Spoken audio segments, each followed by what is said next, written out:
Nachádzame sa pri Rusovskom parku, v mieste, kde už čoskoro pravdepodobne vyrastú nové rodinné domy.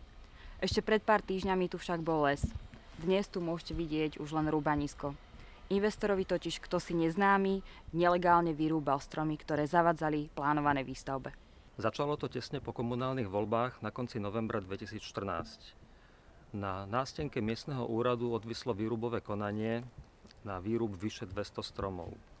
Problém je, že ide o plochu, ktorá je v platnom územnom pláne definovaná dvomi odporujúcimi si funkciami. Je definovaná ako biotop európskeho významu a zároveň je určená na malopodlažnú výstavbu.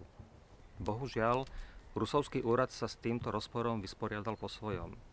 Úvahou, že pravdepodobne nastala ľudská chyba pri prepise máp a že teda asi nepôjde o biotop európskeho významu a teda môže sa rúbať.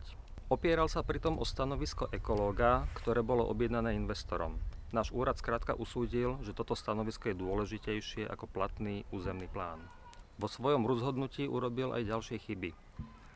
Spoločenská hodnota stromov určených na výrub bola vypočítaná podľa starej vyhlášky.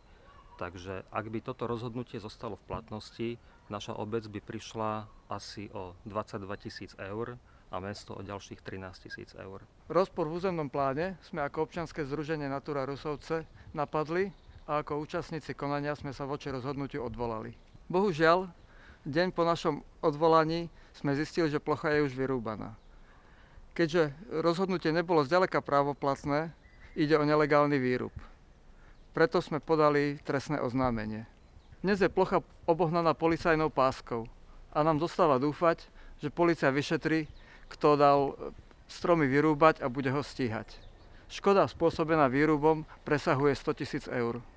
Investor firma Segal Plus dnes tvrdí, že s tým nemá nič spoločné. Čo je zaujímavé, keďže boli vyrúbané presne tie stromy, na ktoré naša mestská časť vydala povolenie.